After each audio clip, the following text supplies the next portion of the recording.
आज हम आपको मशहूर टिकटॉकर काशिर किंग की Mazda RX-8 3000 CC sports car का रिव्यू करवाने जा रहे हैं।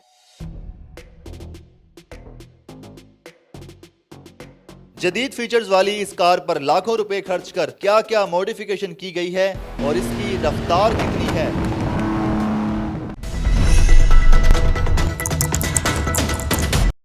अस्सलाम वालेकुम, उर्दू पॉइंट में खुशामदीद। मैं हूं आपका मेज़बान उस्मान भट्ट। नाज़रीन, आज हम आपको जिस कार का रिव्यू करवाने जा रहे हैं ये मज़दा RX-8 2006 मॉडल की कार है और इसके बारे में आपको बताता चलूँ कि ये स्पोर्ट्स कार कैटेगरी में आती है। इस गाड़ी को अल्ट्रेशन किया गया है, इस गाड़ी की मॉडिफिकेशन की गई है, इस पर काफ़ी ज़्यादा खर्चा किया गया है। तो let's have a look about the review.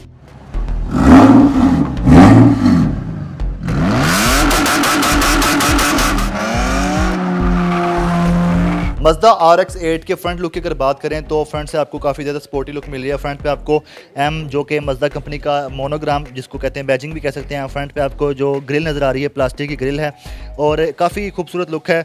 यहाँ पर आपको HD के हेडलैम्प्स मिल जाएंगे जो कि हाई बीम और लो बीम है। यहाँ पर आपको एयर कटर मिल जाएगा।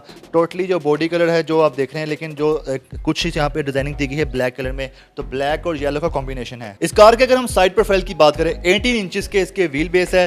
साइड प्रोफाइल पर आपको साइड मिरर नजर आ रहा है जो कि इलेक्ट्रिक साइड मिरर है। बॉडी कलर में साइड मिरर भी डिजाइन किया गया है। डोर के जो हैंडल्स हैं वो भी बॉडी कलर में है।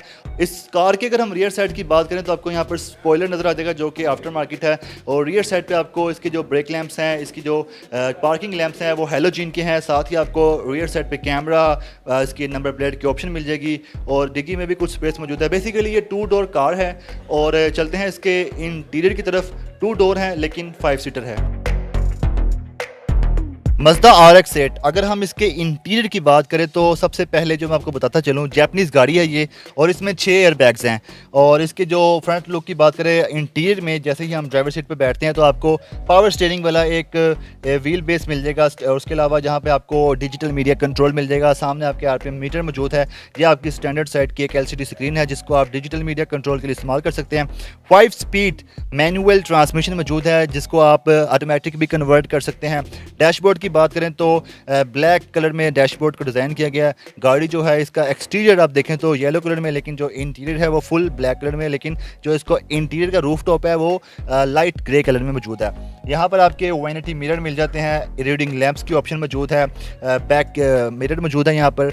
और सीट्स की बात करें, 5 सीटर की गाड़ी है लेकिन डोर्स 2 हैं। तो सीटिंग कैपेसिटी के अकॉर्डिंग आप देख रहे होंगे जैसे कि स्पोर्ट्स गाड़ियाँ होती हैं तो बिल्कुल नियर टू द ग्राउंड होती हैं। ग्राउंड क्लियरेंस इनकी ना इतनी ज़्यादा नहीं होती, तो उस हवाले से सीटिंग भी देख रहे हैं बिल्कुल नीचे की तरफ मौजूद है। डैशबोर्ड की बात करते हैं आपको दिखाऊं तो यहाँ पर आपको कुछ स्टोरेज कैपेसिटी मिल जाएगी। एयर विंडो मिल जाएगी। यहाँ पर आपको एयर विंडो की ग्रिल जो कि एक पैसेंजर सीट पे है, 2 सेंटर में है, एक ड्राइवर सीट पे मौजूद है।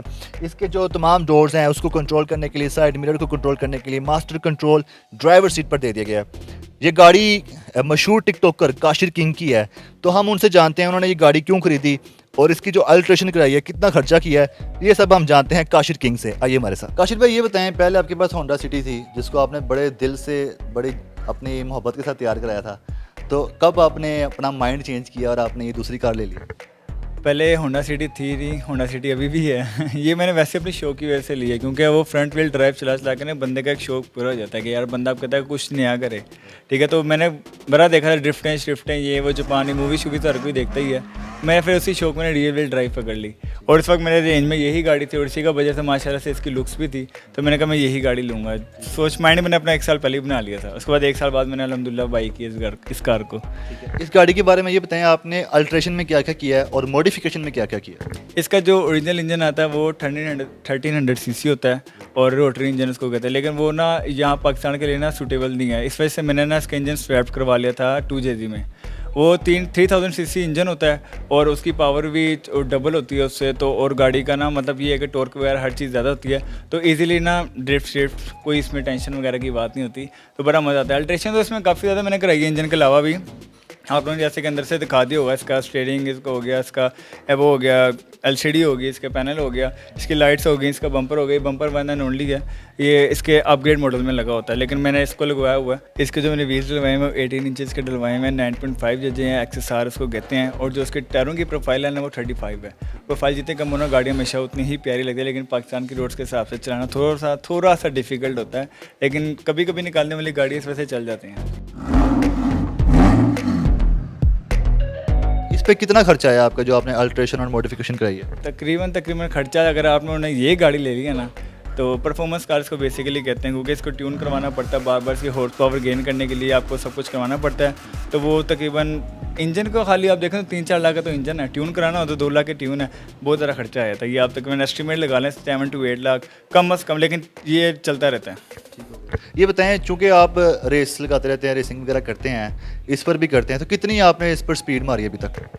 वैसे स्पीड तो मैंने इस पे अब तक मारी है वो 220 है, ठीक है, लेकिन इसकी टॉप स्पीड इससे काफ़ी ज़्यादा है, आगे जाने की हिम्मत नहीं होती है। वैसे पाकिस्तान की रोड्स मुझे इस बात की इजाज़त भी नहीं देती कि मैं इसको और आगे लेके जाऊँ।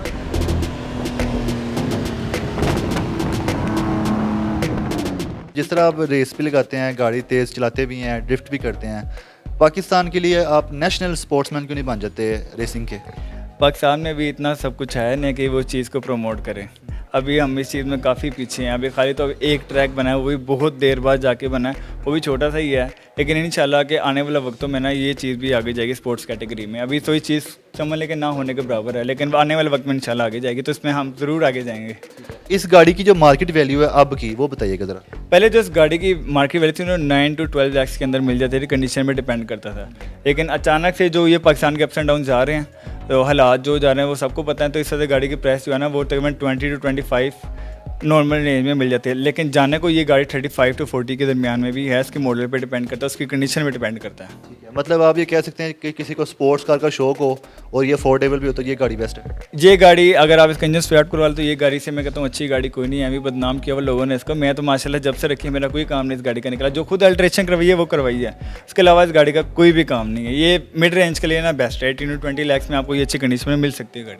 आप रिकमेंड करेंगे? मैं तो वैसे रिकमेंड करता हूँ, और मुझसे वैसे अब मुझे देखे तो काफ़ी लोग ट्राई भी करें कि ये गाड़ी किसी तरीके से ऑन कर लें, लेकिन मैं भी उनको ये कहूँगा कि कर लो भाई, बहुत मज़ेदार गाड़ी है।